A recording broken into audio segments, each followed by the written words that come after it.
Hey, This everybody. conference will Thanks for now coming be recorded.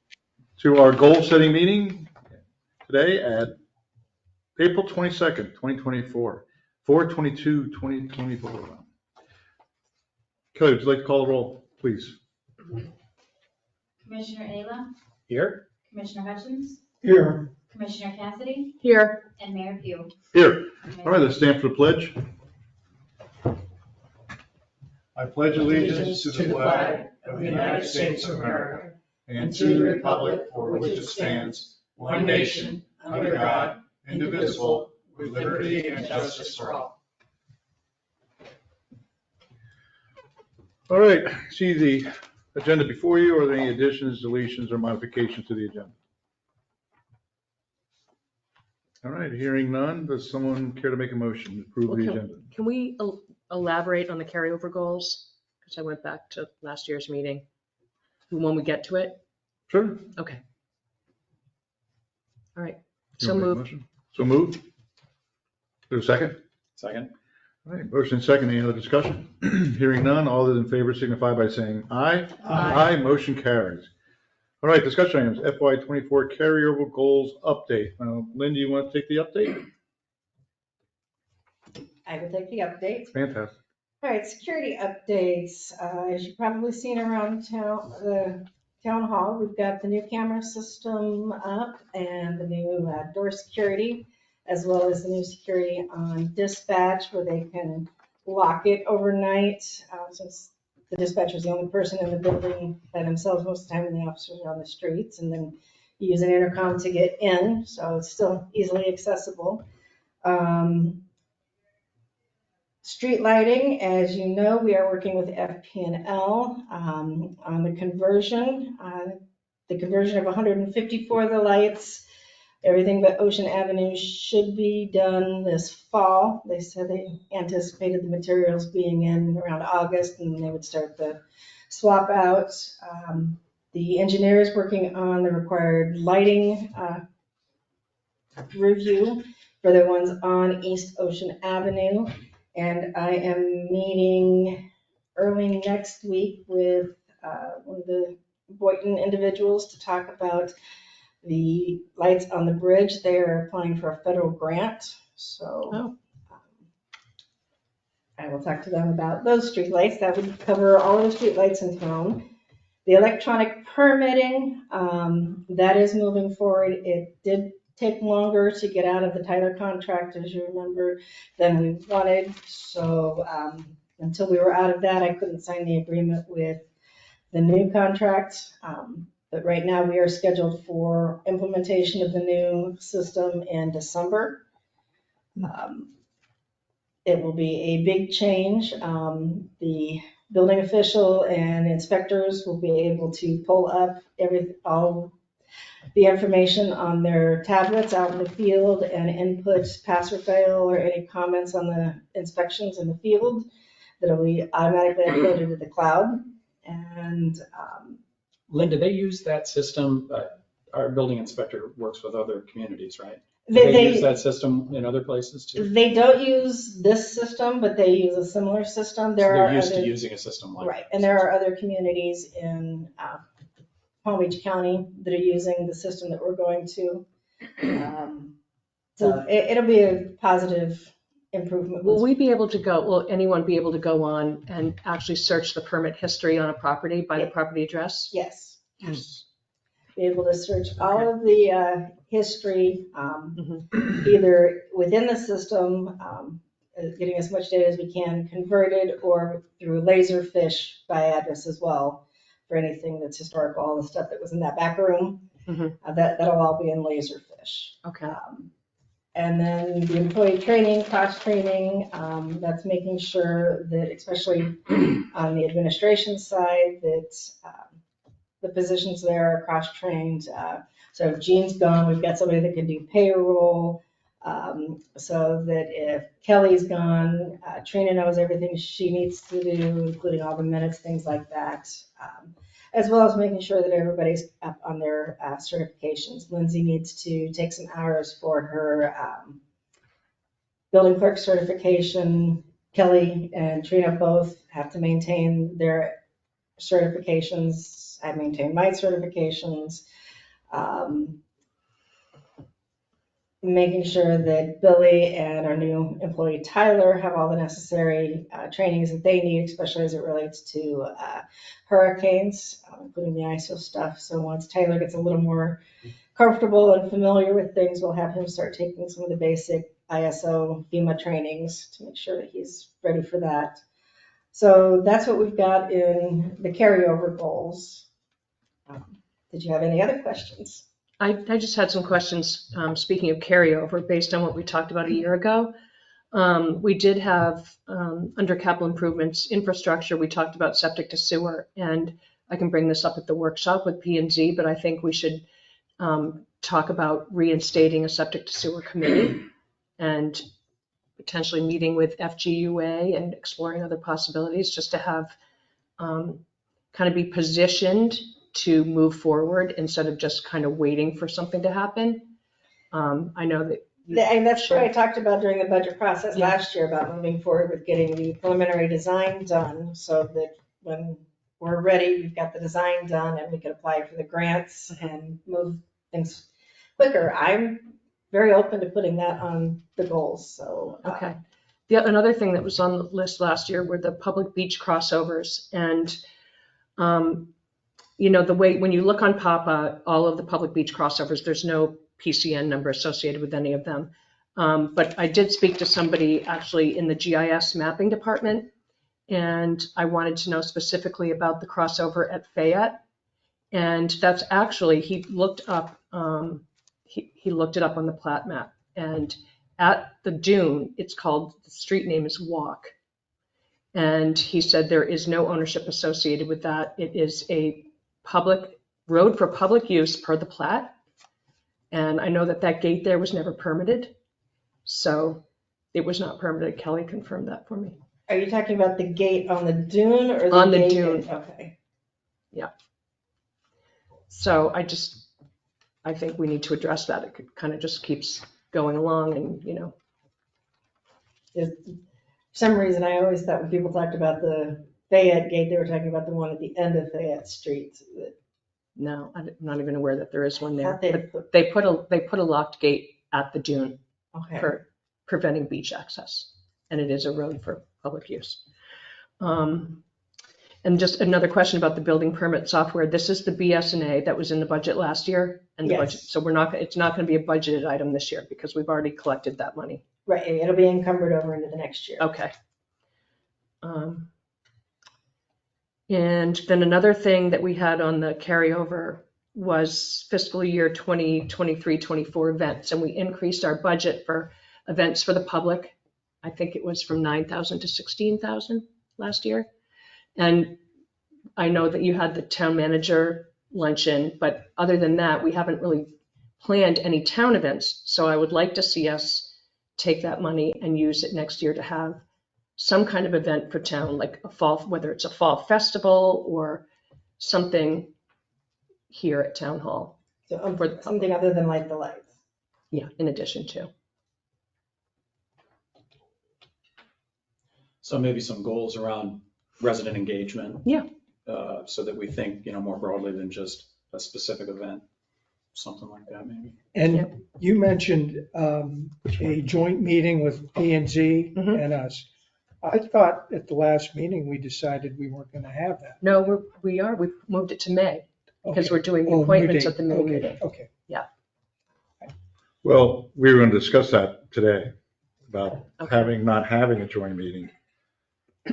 Having a meeting amongst us, and then we're going out of our thing here. I'd like to let's discuss our goals, and then we can, before we end it, we can talk about that joint meeting. Can I ask, because this is my first time through the process, so I apologize if I'm, covering ground that you've already covered before. Do we do any goals around like public safety or crisis management or? Here's how we're gonna do it. Let's have ladies first, if you don't mind, and then you're gonna give us your list of the goals that you want, and then we'll go from there. Each one of us gives out their Okay. personal goals they would like to see move ahead. Mr. Mayor, can Yeah. I come in on that? My sort of thought process here was that we would come up with overarching 5-year goals for the community.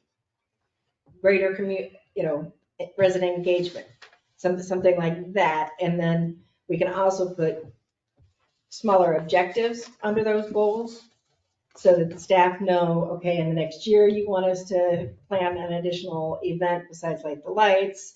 You want to see, however, additional communication, things like that. So that, if we can all get on the same board, we know as we go into the budget, where you guys want us to focus, but also looking long-term, what our focus is. Okay. Or maybe, I know it's still ladies' turn, but can I just jump in? On the, maybe we just have some broad categories that Right. we agree on, and then there'll be 100 little things underneath them maybe that, I hope not 100, that's hard to, But maybe we can agree on some large categories like you were saying. Yeah, Resident engagement. public safety, engagement, things Right. like that, yes. Okay. Sorry, back to you. Back to the workshop. I think it's imperative that we have it. I've spoken to a number of members of the planning and zoning. Rick Carey, while he will no longer be on it, wants to come and participate. We have a lot of important issues to talk about. Some things that have come up in planning and zoning meetings lately that are things that warrant a joint discussion are floor area ratio, on-street parking, contractors, builders doing business here in town. One in particular who is in violation on one property, yet has applied for a permit on a new property. So to get to, I'm not trying to cut you off, but to get to the point, you want the joint meeting like we had last year.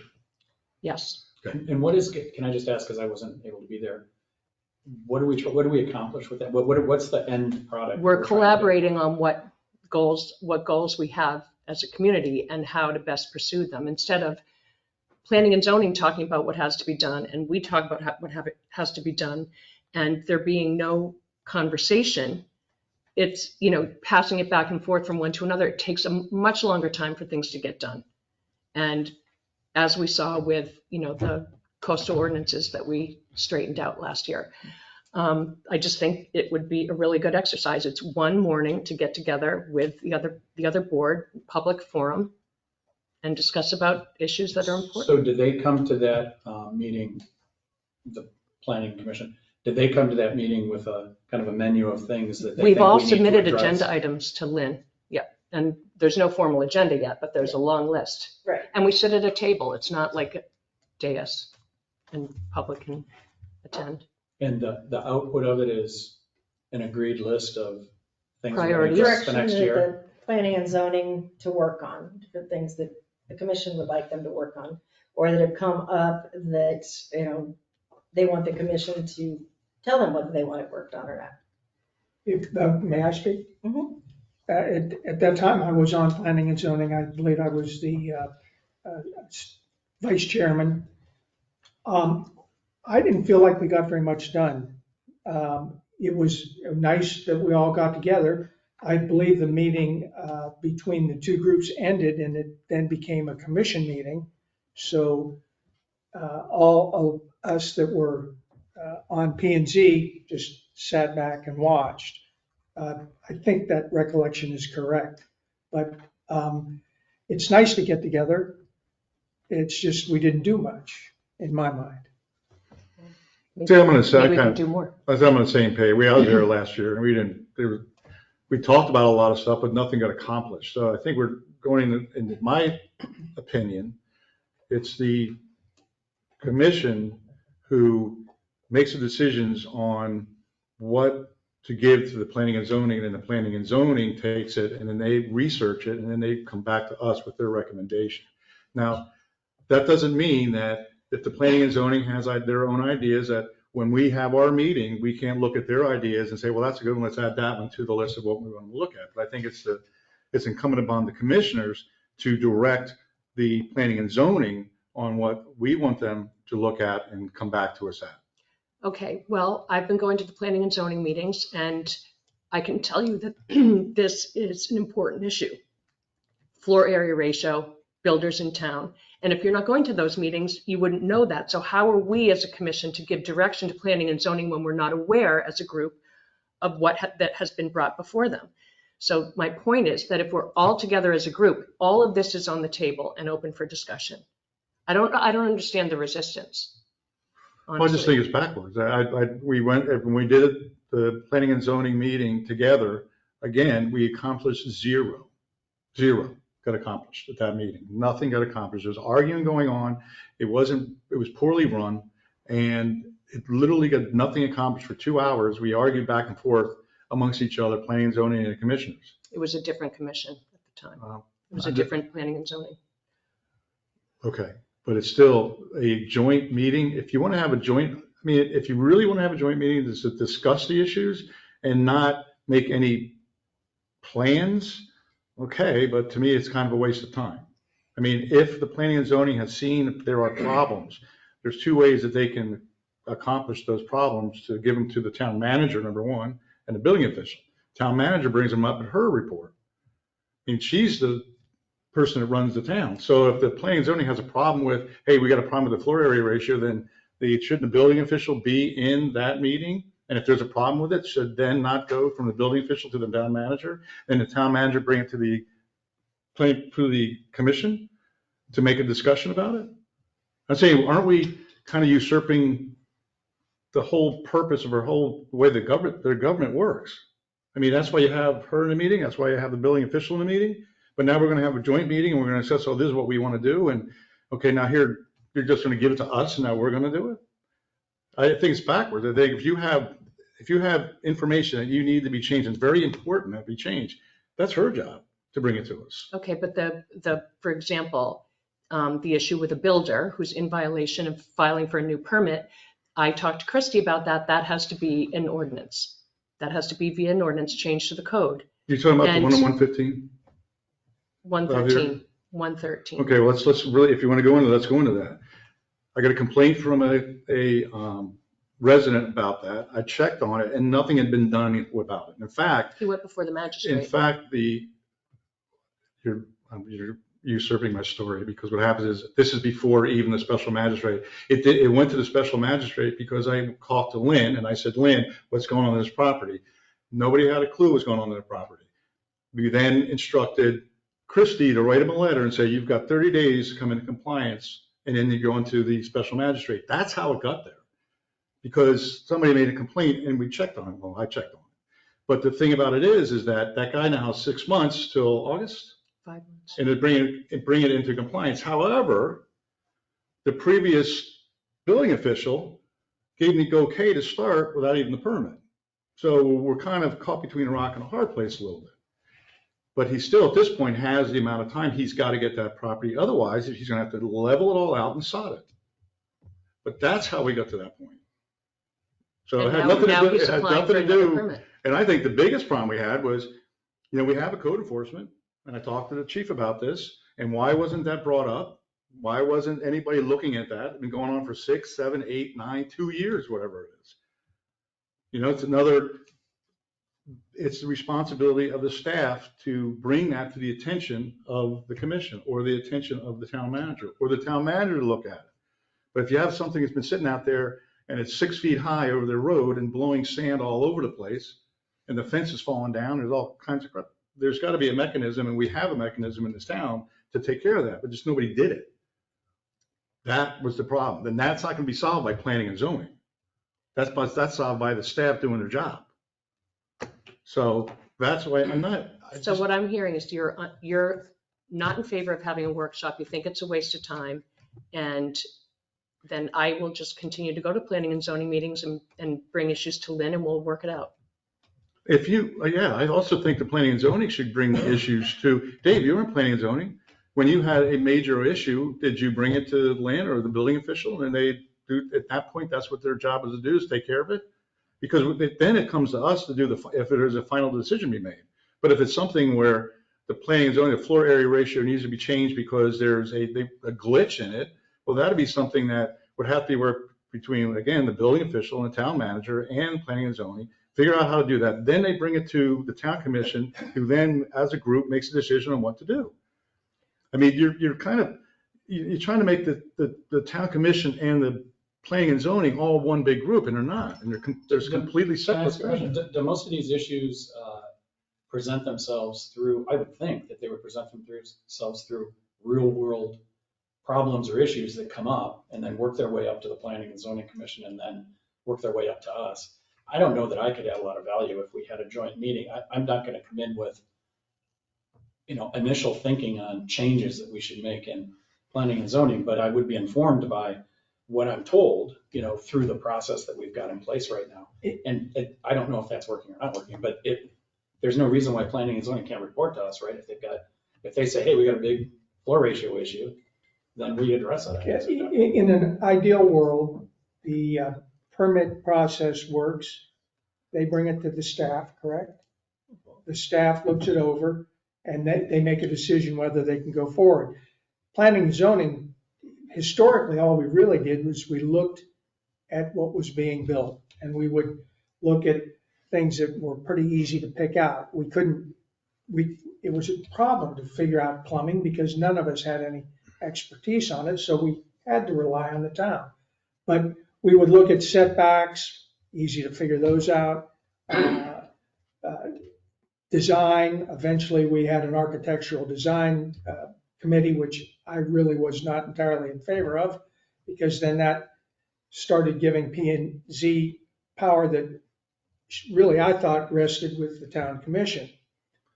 So in a perfect world, it should be done, go there, goes forward to P&Z, and then if there is an issue, the commission can say yay or nay. And we did that on a number of things. I brought forward the flat roof business because we didn't allow them. And there were a number of residents that said, hey, why not? That's the style.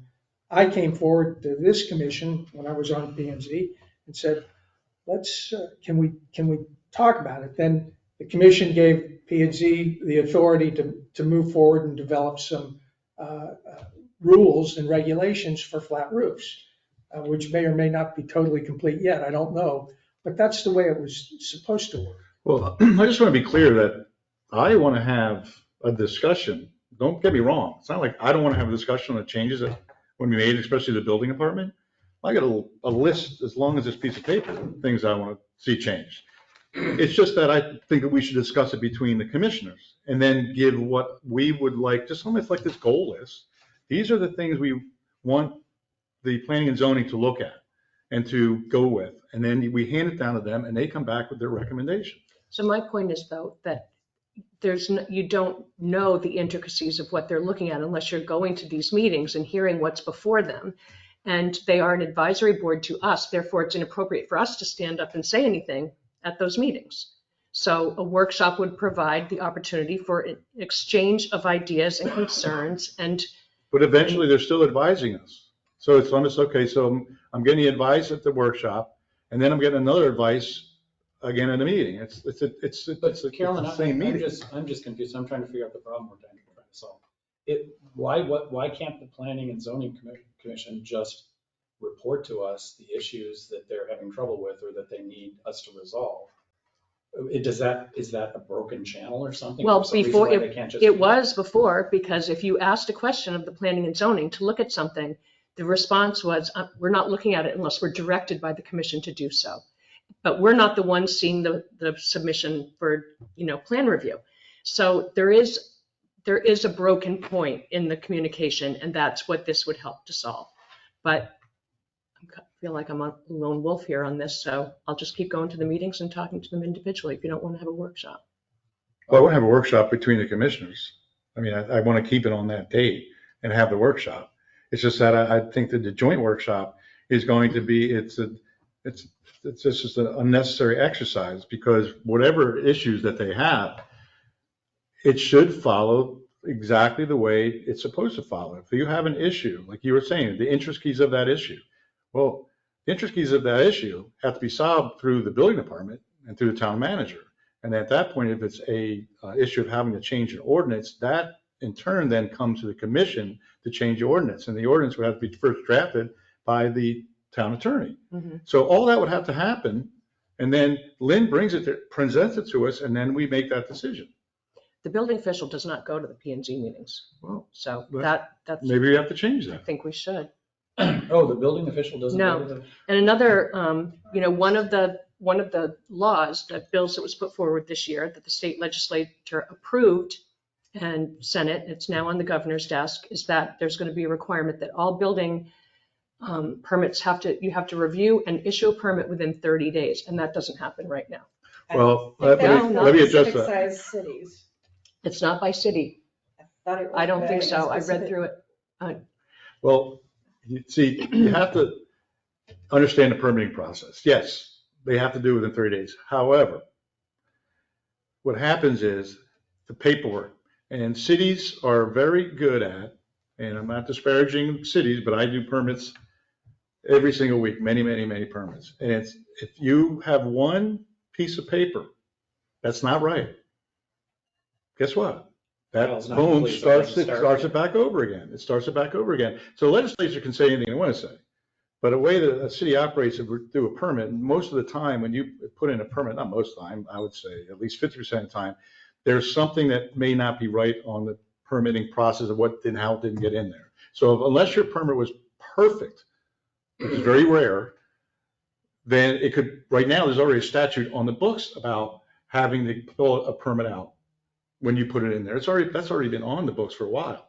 So it's just what happens is that the permit process takes longer because of the information that goes back and forth. And they also have an amount of time that they can respond to when they do the review. So if you've got a review and it has 5 different reviewers on it, and each one of those guys takes a week to do it, and the last guy comes out and says, well, this was wrong, boom, starts it all over again. That's their time clock all over again. Jeff, will the new online permitting system, will it help that? Because maybe you can't submit unless it's. Well, it does because, Complete or but still the something. review is a review. What happens is a lot of these towns and cities, they have it on the computer now. So what they do, they actually email you with the review. So say the planning and zoning guy reviews it, and I'm gonna use pools because that's what I know most of, and the pool's at 9.8 and it should be 10 feet off the setback. Well, the engineer might have written 9.8, not 10. Guess what? That gets sent back, it gets emailed to you, and you have to change it, and then you have to review it, then it goes back to his review. So that's how, but there's a lot of different things in the building department we can change to help the residents get permits faster. I mean, let's face it, we shouldn't be sticking on this, but a air conditioning permit, a water heater permit, that should be a over the counter. A roof. Yeah, a roof repair.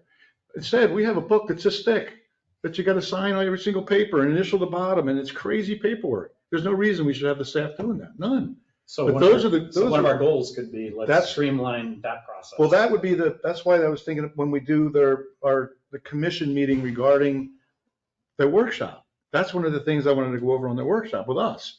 And that would be that wouldn't be a direction to planning and zoning. That's going to be a direction to the staff. A planning and zoning direction would be if you wanted people to be able to build pergolas in their backyard, or they wanted to do something different rather than have to go to the variance process for every single thing. That now would be something that we would direct the planning and zoning to look at and then come back to us to be able to change it or not change it. So that's kind of where I was going with all this. And that the thing is with the joint meeting that you get into the weeds very quickly, and everybody has an opinion. There's 10 or 15 people there, and the next thing you know, you spent 3 or 4 hours, and really, what have you got? That's my opinion. So can we get back to the goals? Sure. But we still have the meeting for the 8th. It's just that it depends on the group's opinion whether we're going to have the planning and zoning there or not. So we're still going through goal categories. Carolyn, you're still up. I didn't know we'd set that meeting for the 8th. Well, let's finish up this Okay. discussion first, because you Okay, brought up. so another- Yes or no on the planning and zoning being there or not being there? What's the consensus of the commission? Maynard? I don't feel passionately either way, I'll be honest with you. I feel like they should be able to report to us what they want us to work on without a joint meeting, but I'll go with the rest of the commission, however you want to go on this. But I just don't feel passionately. I don't think they need to be there. I would like them to be there. Right, I don't think they need to be there either. Okay. So, do we have to vote on that? No, it's just consensus. No, I think it's just an agenda. Okay. I mean, All right. So that issue solved. And so when is that- when- P&Z can attend, they just won't be participating in the They- workshop. It's a public meeting. So And what's that the doesn't date? mean that they can't come up at a public meeting and say, I think we should look at this.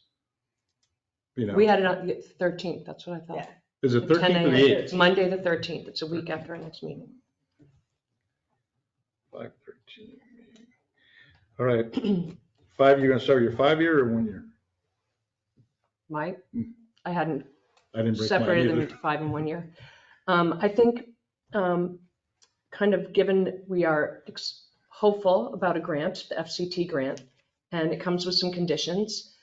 And I'm just kind of referring back to the park that's at the end of Corinne on the Intercoastal. That was a collaboration before my time between the town and the county, that maybe we can look for, a way to collaborate with the county on providing access to that. You mean the natural area?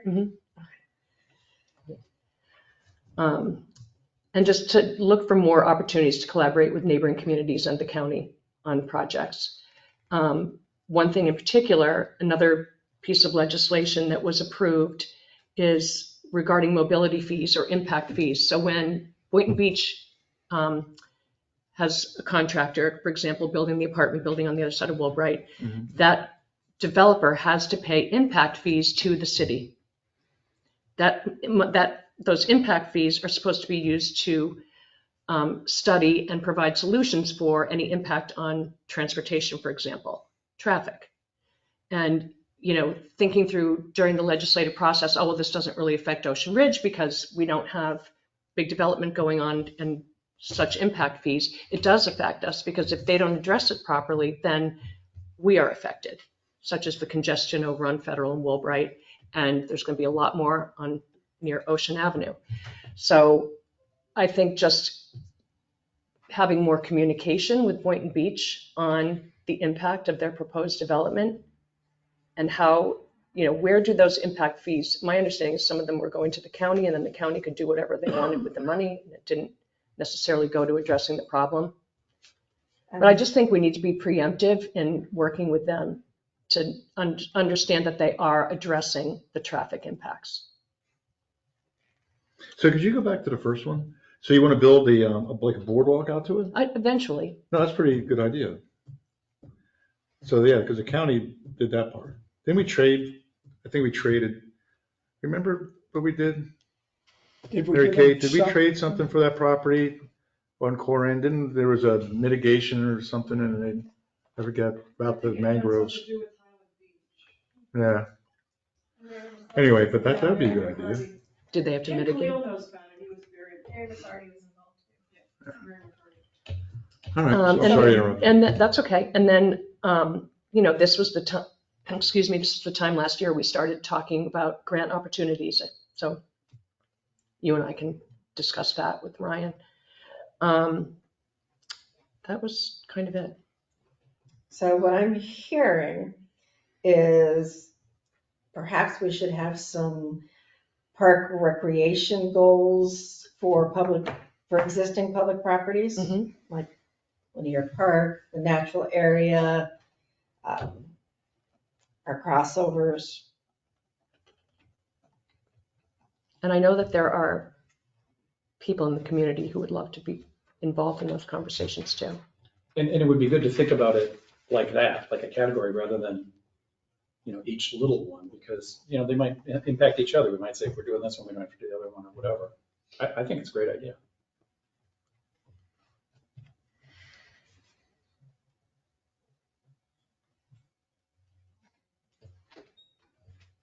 You good? You're done? Mhm. Oh, okay. Dave? I think that Carolyn hit most of the high points of things I felt are important. I mean, once again, I look at this as a small community with approximately 2,000 residents. So I think we need to be very careful in what we do. I've always thought we want to keep things the way they are. We want to maximize the money we spend. In my world, people always keep talking to me about dogs on the beach. And I think that this would be something that I would like to work with the chief on. But we have to come to some kind of solution on how we're going to deal with it, because we have residents that routinely violate the rules. And I know occasionally they're cited, but not often. And in something that's closer, but it's a problem for the whole town, we still have drainage issues. And on my particular street, we've attempted to deal with it. I think money has been set aside for it, but we need to be able to speak to one of the residents to try to get a utility easement. Now, I don't know how much pressure we can put on that person. The original owner of that land may have changed since I talked to one of them, but the one fellow that I did talk to seemed very agreeable about it. But now he's either no longer owns it or he's made himself scarce, one or the other. So perhaps you have do you have any information on that, Lynn? It depends on which property owner you're talking about. whether- Not Mustafani, the other one to the right. What's his The name? small house that's been, I think, So- effectively condemned, but it's still there. Because I know we have, Oh, my gosh. I have it down as possible easements between 62 and 63, or 63 and 66, or maybe 62 and 60. Here. My capital.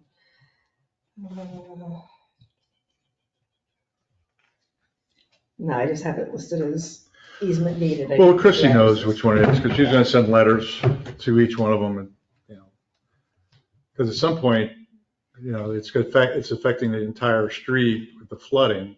So just like we did on the Luthra, we had to get an easement on the Luthra, and we built that road up. So we're gonna have to do the same thing. We have the money, but money's been there for 2 years now.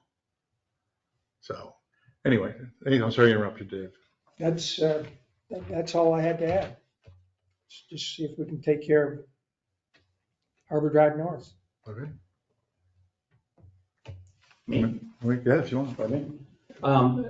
So I think of the goal setting as a way to signal to the residents what we think is important, and then also at the end of the year, assess, did we accomplish, what we kind of said we were going to look out to do. So I wasn't sure if we've ever had any public safety goals. Like, do we target any type of particular outcomes, like, less crime or a certain number of patrols that happen or anything like that?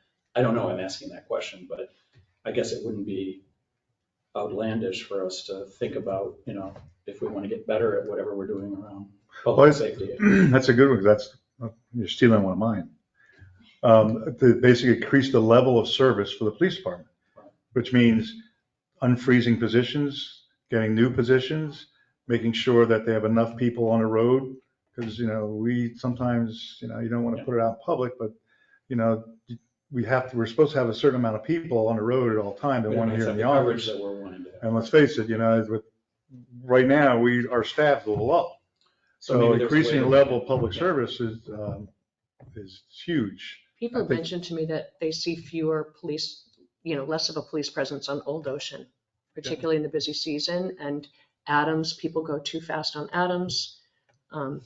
So I guess that would be, I'm not trying to take away, Yeah. but that goal would be at least this budget year to make sure that we look at the police budget and we make sure that we're funding that in a way that we need to keep the level of service. Because what's happening is that with the amount of people with Boynton as they grow, the town is going to end up having to pay for their growth through having to fund more police on the road in order to do the dogs on the beach, in order to do Old Ocean, in order to do the patrols, because the cameras have helped out unbelievably as a great tool, but it's not solving any tool, not solving the whole thing, because they're really busy and so that's going to cost us. So we have to think about that cost going down the road. And that's why I think it's not just a 1 year, it's a 5 year. Because the amount of growth that happens over here is going to translate into the amount of usage over here. which means that's going to translate in the fact that we've already now buying separate garbage cans so we can handle all the trash. So the same thing with the level of service. It's going to have to get bigger, and we're going to have to pay for it if you want to keep your level of service. I'm Yeah, sorry. so the chief could come up with some ways of trying to show us Mhm. that he's assigning the officers or the routes they have. I don't know how they do that, but, there might be some way that he can convince us that that's happening, and then we'll understand by the feedback we're getting whether it's increasing the presence or something. And we're down 2 officer positions. Right. And can we press ahead and get those slots filled? Are we trying? We have Is there- 2, are you talking about the officer positions or the lieutenant positions that are frozen? No. Yeah, but that's on a consent agenda. The officer positions were in the process of hiring. We had 2 people. They both decided that they were no longer interested in being police officers, Mhm. although one ended up deciding to be one of our reserve officers. We have 2 that are currently going through the background process, which is a very time-consuming thing, but they are doing their best to get those positions filled. Hopefully, early May, they will have at least offers at the very least. I think they've got an offer out to one individual right now, and they're still working on the background for the other. Well, the base thing I would think that we make sure in your particular area would be to make sure that we have at least in the first year, the budget number of what this is going to cost us, and in a 5-year plan, what it's going to cost us as we go forward for 5 years. Because we aren't freezing those 2 positions in the next meeting. Well, it's on a consent agenda. I'm not saying it would, but In likelihood. yeah, so likelihood, but see, I'm saying that we need to know, okay, if we have 15 now, we need another, Scott says we need, and where is he, by the way? He is in the middle of a evaluation for the CGIS. Oh, okay. But, we need another 5 officers. That's going to affect the budget in big ways, especially another 5 cars. I mean, you've got everything that goes with it. Mhm. So it'll be on you to give us that information of, hey, how are we going to, and then that gives us an idea of how we're going to pay for it. I'm sorry to interrupt you. So categories, I think we already So said, public safety with yeah, a and subcategory of level of service. you already had a category around resident engagement. And in there, I would, include some things like our communications approaches. Are we innovating at all in that? Is there some other ways we can reach out and, measure ourselves if we're doing a good job there? I think I'd like to see some financial goals of some sort, and maybe it's as simple as delivering our budget. But it also might include some things like, let's have our investment yield, be more than $300,000, or I think you're going Something to like that. find having the investment goals that you're traditionally accustomed to are going to be far more difficult in the public sector. We can only invest in certain things, so we Right. are limited in where but we're our, in the FL class, and if you do the math, I think, I'm just saying, that we don't have to be as specific as a number as that, but just so that we're managing it and watching it and telling everybody we're doing that, and then we look at it at the end of the year, I think would be a good thing. Maybe managing overtime, having specific goals around that or something. But some financial goals that say to the residents, we put in a budget and we're holding ourselves accountable for it, and here's a few areas we're going to pay specific attention to. again, we have to budget to a balanced budget. So I guess I'm confused where, we've got the benchmarks because this is what we balance or we budget. Unless there is a major emergency or a huge disaster, we can't spend more than what we've budgeted for at the end of the year. So our year end, that's when you get your audit. It tells you whether you did what you were supposed to do and whether your budget was I'm balanced. talking about more proactively. So at the last meeting that we had, we learned that we had $20,000 of unexpected overtime. If we had a goal that said we're going to manage our overtime to within budget, then we wouldn't find out about that after we spent $20,000, we would make sure we managed it so that that didn't happen. And having a goal around investment earnings just helps us keep our eye on the ball in terms of getting the money moved around whenever we need to. I don't see how it is a negative, but I don't see them as negative, I just don't see them as something that's required as the town's strategic goals. well, Because we're not trying to make a certain amount of profit, we're not trying to, that type of thing that you would normally, you're maximizing your investments to make sure that you can return the highest dividend to your shareholders. I think actually our residents would want us to run the town in an optimal way. And if we're able to actually do better than what we thought, then potentially we'd be able to lower the tax rates or whatever. So I don't think it's as simple as just saying, well, we've got a budget and we have to come down and exactly meet that budget. There are a bunch of moving parts, and I'd like to see us manage as many of those as we can. And I think I don't think it's an unreasonable approach to take. I'd also like to see kind of a category around innovation. I'd like us to hold ourselves to, the police put in the license plate recognition thing. That's a big deal. That was a really good thing. I'm not sure we would have come up with that. So I'd like to challenge the department heads to be keeping up with best practices in their area of expertise and using that as a way to come up with some innovations. I don't even know what they all are, but I think it's always good for an organization to challenge itself to innovate. So I'd like to have our department heads, held to goals around innovation, to be thinking about innovation. And I guess crisis management, it feels to me like, I'm sure we have a crisis management plan, but having it as a goal that we will keep that updated, watch out for best practices on what's out there. Maybe there's new communications methodologies that have been come up with for how you let residents know when there's an issue, or, early warning systems or something like that. I don't know who watches out for that for us right now, but I'd like to think that somebody is, or that we hire somebody to periodically consult with us on that. Maybe that's all, maybe we're all on top of that, because like I said, I'm still kind of learning some of these things, but I do know that I think we have a crisis management plan out there. Yeah, we have emergency management Yeah. plans. Emergency management, so I'm just saying, as our goals, it would be, let's make sure that we're reinvigorating that plan every year to make sure we've got the absolute up-to-date best approach to keep our residents, informed and safe, et cetera, around crisis management. Those are kind of the areas that I ever, and I guess another area might be key projects, just making sure that whatever key projects, like the water pipe things or whatever, that we're managing whoever the vendor is that we hire to do that we're on top of them to make sure that they're not running over budget, or that they're not, making the residents angry unnecessarily, that type of thing. Maybe that just naturally happens, but having a goal around that isn't a bad thing to tell everybody that we're focused on. So I was just thinking of those as categories that I would, if I were the King of France, that's how I would lay it out. Just my views. Right. Thank you. So my goals are, we should, especially the 5-year ones, are freshwater infrastructure. Okay. I know this year we're going to be paying, I think we've already have pretty much paid for the 3,000 linear feet. All right. So I would like to see our goal be 3,000 linear feet every year. And how do we do that?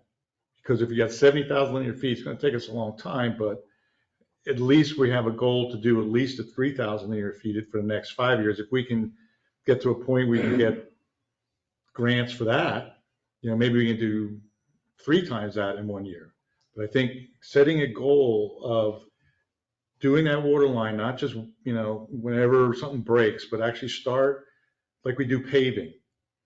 Okay, we need to go back to doing the paving the streets. We keep putting it off, and then we wait. It needs to stay on the budget.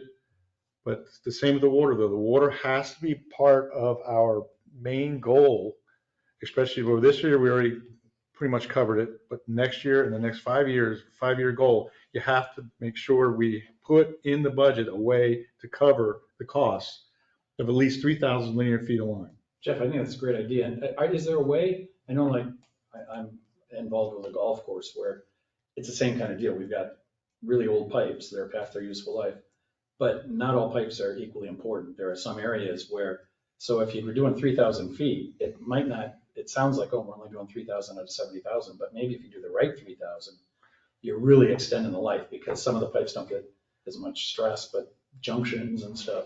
That's a great idea. Do we know which ones are most important, or? We do, and that's what he would work out with the town engineer, and he would identify the areas where, okay, these are the areas we need to hit sooner than later. So I think the water infrastructure is the biggest goal. I'd like to see us find out again on how much a gas line costs. So in a 5-year plan, maybe at the same time, when they do directional boring for the water line, they could do directional boring for a gas line at the same time. And maybe see what that's gonna cost. Because if you put out there that we could do natural gas through the town of Ocean Ridge, the benefit just for running your generator and then running the generators for that eventual septic system that may have, because you're gonna have to put generators for the state pump stations. So if you have natural gas line already there, then you've already solved that problem of if the power goes out that you're pumping, because some of the streets actually are lower than A1A. So you solve that problem.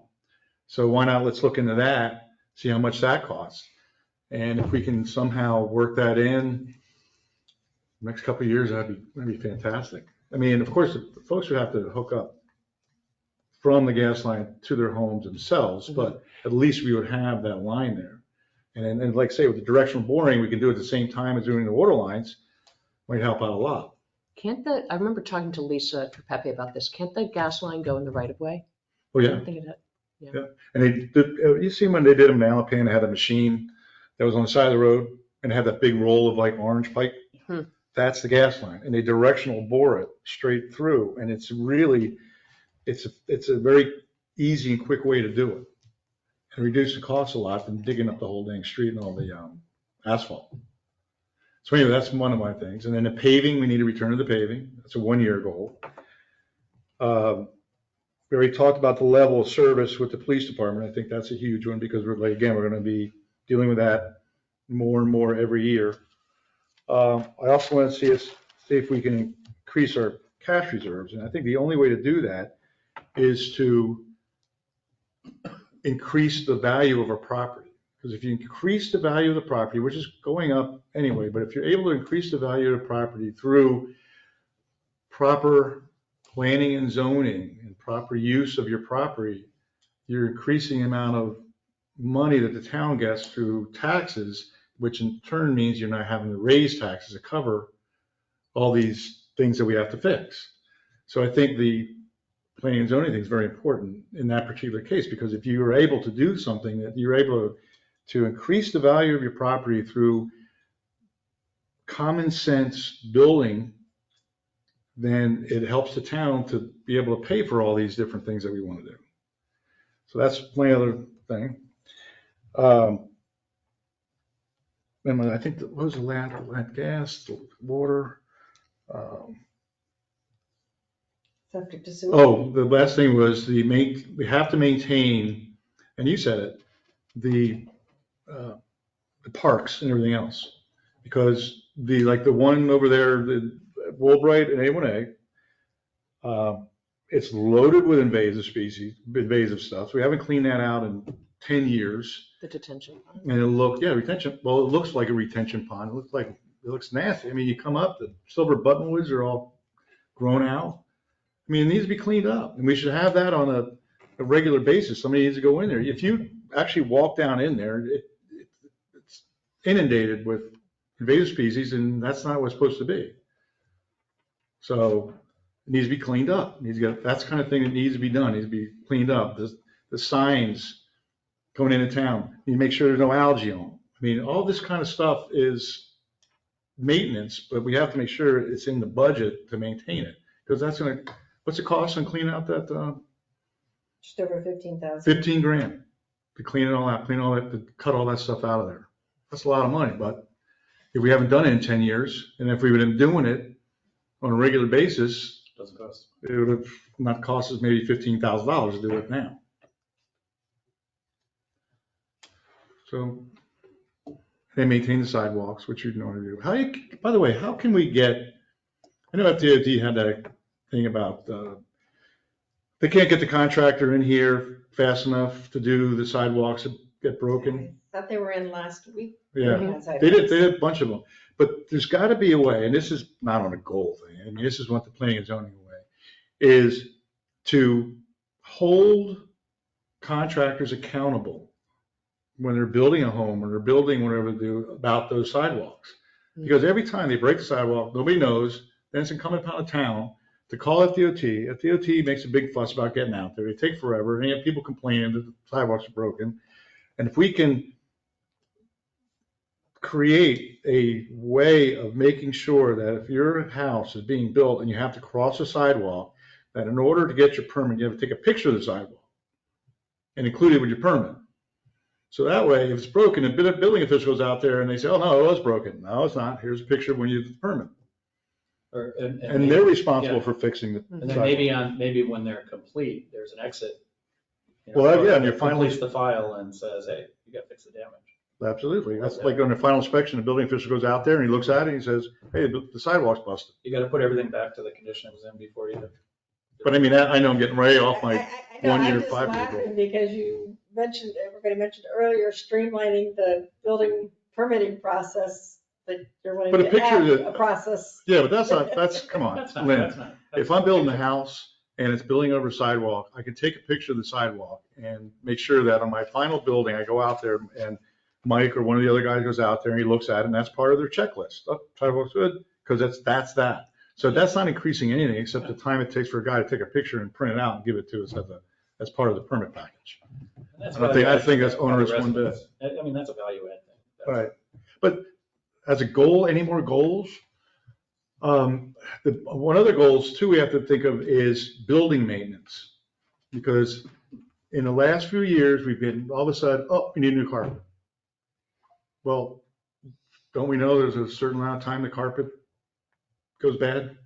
Should we have that kind of like in our 1 year, 5 year plan? Do we need to paint the building? We didn't paint the building for how long? And it was like 8 years, the building got to get painted. And then when it came out, oh, it's $17,000. No kidding. The guy's got to do scraping and everything else just to paint the building. So if we did it on a regular maintenance schedule, I think that's one of the goals we should do is a 5-year goal on building maintenance. So that's part of our budget. Just have a regular cycle where. Exactly. We have to, I mean, waiting on to the point of, the paint's chipping off the windows kind of.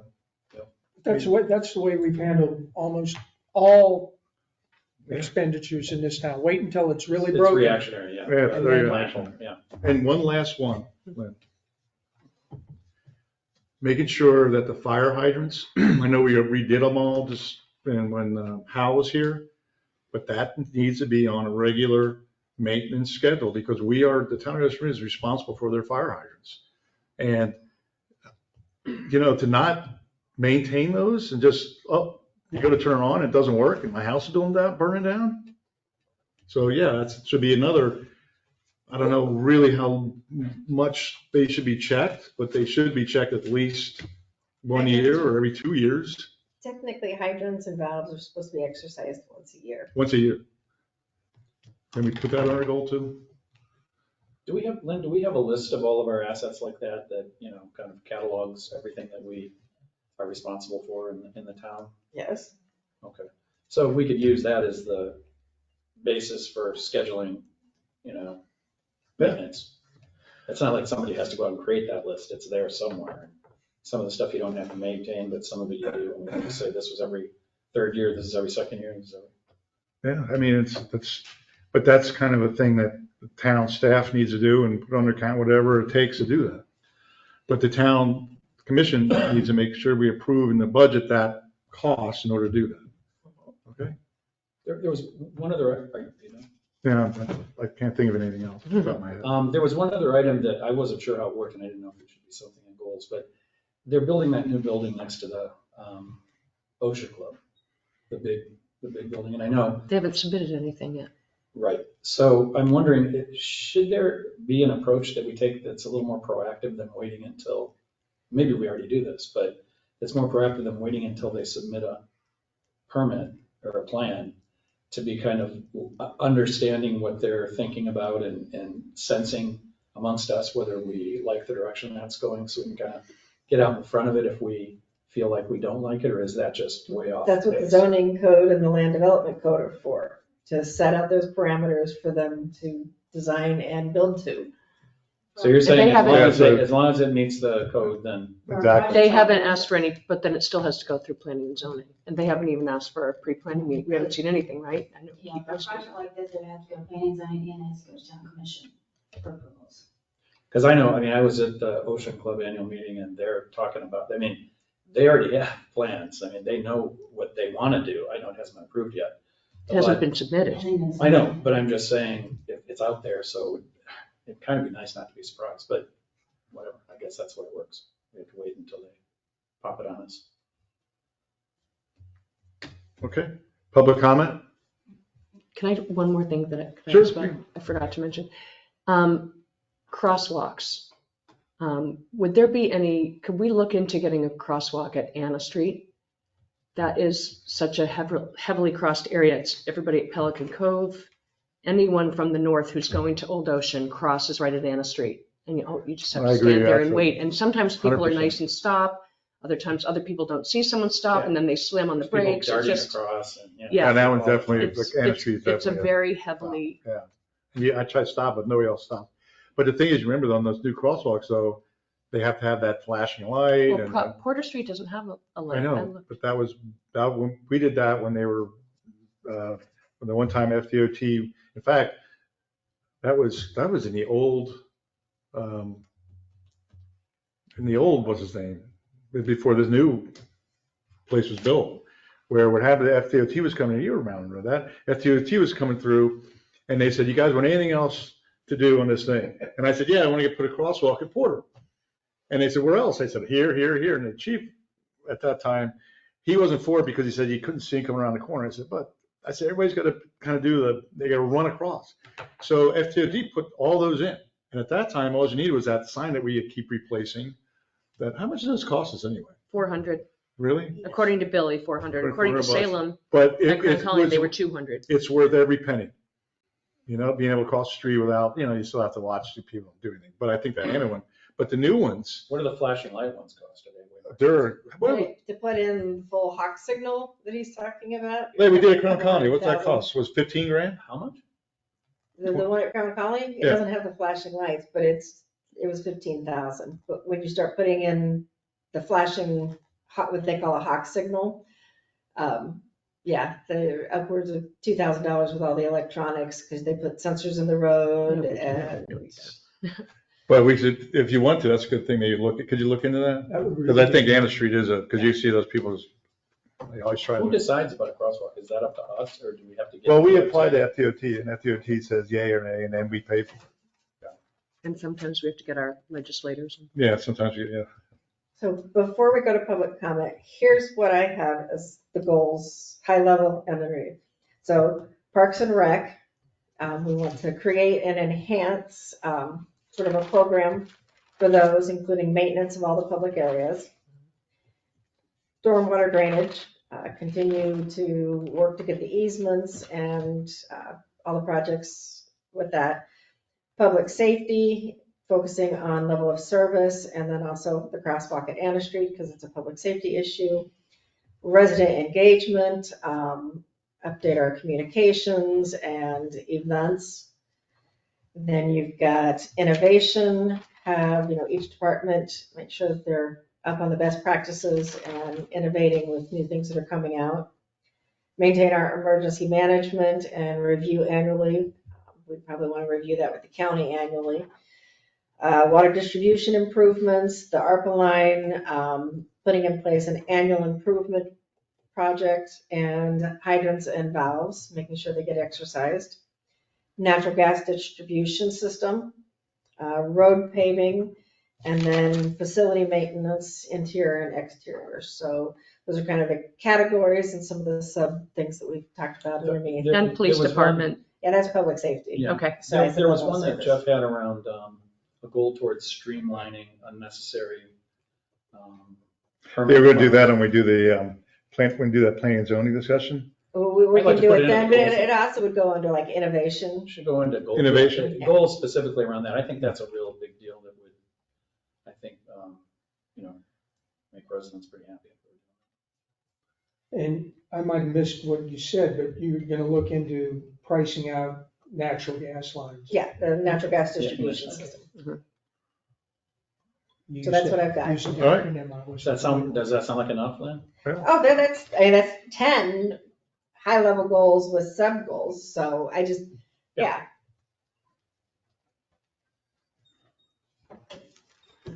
Terry Brown, Harvard Ave South. I appreciate the opportunity for public comments, you know that.